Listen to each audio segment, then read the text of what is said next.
പ്രിയമുള്ള എൻ്റെ വിദ്യാർത്ഥിനികളെ എല്ലാവരെയും ഞാൻ ഓൾ കേരള ഡിസ്റ്റൻസ് എഡ്യൂക്കേഷൻ എന്ന് പറയുന്ന നമ്മുടെ സ്ഥാപനത്തിൻ്റെ കീഴിലുള്ള ഓൺലൈൻ വീഡിയോ ക്ലാസ്സിലേക്ക് സ്വാഗതം ചെയ്യുകയാണ്. ഇന്ന് ഞാൻ നിങ്ങൾക്ക് മുമ്പിൽ പ്രസന്റ് ചെയ്യുന്നത് NSന്റെ +2 political science code number 317 new syllabus അനുസരിച്ച ക്ലാസ് ആണ്. 20ാമത്തെ ചാപ്റ്റർ ആണ് റീജിയണലിസം ആൻഡ് റീജിയണൽ പാർട്ടീസ് എന്നത് പ്രാദേശിക പാർട്ടികളും എന്ന് പറയുന്ന അധ്യായമാണ് നിങ്ങളുടെ മുമ്പിൽ അവതരിപ്പിക്കുന്നത്. ആദ്യമായിട്ട് എൻ്റെ ക്ലാസ് കേൾക്കുന്ന എല്ലാവരും ലൈക്ക് ചെയ്യുക, ഷെയർ ചെയ്യുക, കമന്റ് ചെയ്യുക, സബ്സ്ക്രൈബ് ചെയ്യുക. നമുക്കറിയാം 2024 വന്ന സിലബസ് അപ്ഡേഷൻ പ്രകാരം മൊത്തം ചാപ്റ്റേഴ്സിന്റെ 60% മാത്രം നിങ്ങൾ പബ്ലിക് എക്സാമിന് പഠിച്ചാൽ മതി. ബാക്കി വരുന്ന 40% എക്സാമിൽ നിന്ന് ഒഴിവാക്കിയിട്ടുണ്ട്. അതിനനുസരിച്ചിട്ടാണ് നമ്മുടെ ക്ലാസ്സുകൾ ക്രമീകരിച്ചിട്ടുള്ളത്.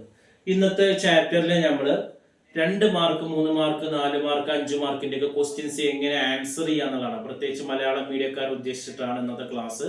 നമ്മുടെ ഗൈഡ് വെച്ചിട്ടാണ് ക്ലാസ് എടുക്കുന്നത്. ഗൈഡിൽ നമുക്ക് ക്വസ്റ്റ്യൻസ് ഇംഗ്ലീഷിലും മലയാളത്തിലും ആൻസർ മലയാളത്തിലുമാണ്. കാരണം നമ്മുടെ എക്സാമിൽ ക്വസ്റ്റ്യൻസ് ഇംഗ്ലീഷിലാണ്.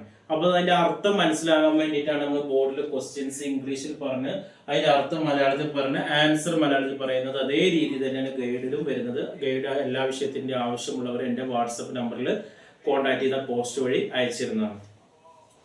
ഫസ്റ്റ് ക്വസ്റ്റ്യൻസ് ആണ്.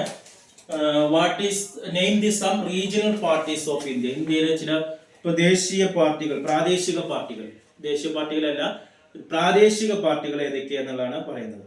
DMK, അതുപോലെ AIDMK, നാഷണൽ കോൺഫറൻസ്, തെലുങ്ക് ദേശം, കേരള കോൺഗ്രസ്, ഇതൊക്കെയാണ്.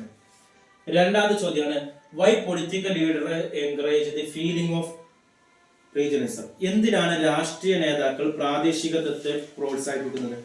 പ്രദേശത്തെ ജനങ്ങളിൽ സ്വാധീനം ചെലുത്താൻ വേണ്ടിയാണ് രാഷ്ട്രീയ നേതാക്കൾ പ്രാദേശികതത്തെ പ്രോത്സാഹിപ്പിക്കുന്നത്. മൂന്നാമത്തെ ചോദ്യമാണ് write 1 notable features of India party system. Indian party സമ്പ്രദായത്തിന്റെ പ്രത്യേകത എന്തൊക്കെയാണ്? വളരെയധികം ദേശീയവും പ്രാദേശികവുമായ പാർട്ടികൾ ഇന്ത്യൻ പാർട്ടി സമ്പ്രദായത്തിലുള്ളതാണ് ഇന്ത്യൻ പാർട്ടി സമ്പ്രദായത്തിന്റെ പ്രത്യേകത. നാലാമത്തെ ചോദ്യമാണ് what is a regional parties. പ്രാദേശിക പാർട്ടി എന്നാണ് എന്ത്? ഒരു പ്രദേശത്തെയോ ഒരു സംസ്ഥാനത്തെയോ സ്വാധീനിക്കാൻ കഴിയുന്ന ഒരു നിശ്ചിത അതിർത്തിയിൽ ഒതുങ്ങി നിൽക്കുന്ന പാർട്ടികളാണ് പ്രാദേശിക പാർട്ടികൾ. അഞ്ചാമത്തെ ചോദ്യമാണ് what is the role of representative of regional parties. പ്രാദേശിക പാർട്ടിയിലെ പ്രതിനിധികളുടെ പങ്ക് എന്താണ്? തന്റെ പ്രദേശത്തെ പ്രവർത്തനങ്ങളിലേക്ക് പാർലമെന്റിന്റെയും നിയമസഭകളെയും തങ്ങളുടെ താല്പര്യത്തിനനുസരിച്ച് സ്വാധീനിക്കുക എന്നുള്ളതാണ് പ്രാദേശിക പാർട്ടിയിലെ ജനങ്ങളുടെ കടമകൾ. ആറാമത്തെ ചോദ്യമാണ് റീജിയണിസം ഈസ് എ പ്രോബ്ലം വൈ. പ്രാദേശികം ഒരു പ്രശ്നഹാരിയാണ്. എന്തുകൊണ്ട്? പ്രാദേശികത്വം രാഷ്ട്രത്തിന്റെ അഖണ്ഡതക്കും ഐക്യത്തിനും ഭീഷണിയാണ്. അതുകൊണ്ടാണ് പ്രാദേശികത്വം പ്രശ്നം എന്ന് പറയുന്നത്. ഏഴാമത്തെ ചോദ്യമാണ് why regionalism is considered as a negative sense. എന്തുകൊണ്ടാണ് പ്രാദേശികത്തെ ന്യൂനതാപൂർവ്വം പരിഗണിക്കുന്നത്? ജനങ്ങൾക്ക് സ്വന്തം രാജ്യത്തുള്ളതിനേക്കാൾ അവർ വസിക്കുന്ന പ്രദേശത്തോടോ സംസ്ഥാനത്തോടോ മാത്രം കൂറുണ്ടാവുന്നത് കൊണ്ടാണ് പ്രാദേശികതയിൽ വളരെയധികം ന്യൂനതകൾ ഉണ്ട് എന്ന് പരിഗണിക്കുന്നത്. ഇനി എട്ടാമത്തെ ചോദ്യമാണ് which party ruled India between 1947-67. 1947 മുതൽ 67 വരെ ഇന്ത്യ ഭരിച്ച രാഷ്ട്രീയ പാർട്ടി ഏതാണ്? ഇന്ത്യൻ നാഷണൽ കോൺഗ്രസ് ആണ് ഇന്ത്യ ഭരിച്ചിരുന്നത്. അടുത്ത ഒമ്പതാമത്തെ ചോദ്യമാണ് what is regionalism, how developed India. എന്താണ് പ്രാദേശികത്വം, ഇന്ത്യയിൽ എങ്ങനെയാണ് ഡെവലപ്പ് ചെയ്തത്? സ്വതന്ത്രലബ്ധി മുതൽ ഇന്ത്യൻ രാഷ്ട്രീയത്തിന്റെ ഒരു പ്രധാന മുദ്രയാണ് പ്രാദേശികത്വം. രാജ്യത്തിനുള്ളതിനേക്കാൾ ഒരു പ്രത്യേക പ്രദേശത്തോടോ സംസ്ഥാനത്തോടോ ഉള്ള സ്നേഹവും പ്രതിപത്യവുമാണ് പ്രാദേശികത്വം. ഒരു പ്രത്യേക പ്രദേശത്തോട് ഭരണാധികാരികൾ തുടർച്ചയായി അവഗണന കാണുന്നു എന്ന ചിന്തയോ ഇതുവരെയും പിന്നോക്കാവസ്ഥയിലായിരുന്ന തങ്ങളോട് വിവേചനം കാട്ടുന്നു എന്ന പരാതിയോ രാഷ്ട്രീയ നിറം കൈവരിക്കുമ്പോൾ പ്രാദേശികത്വമായി.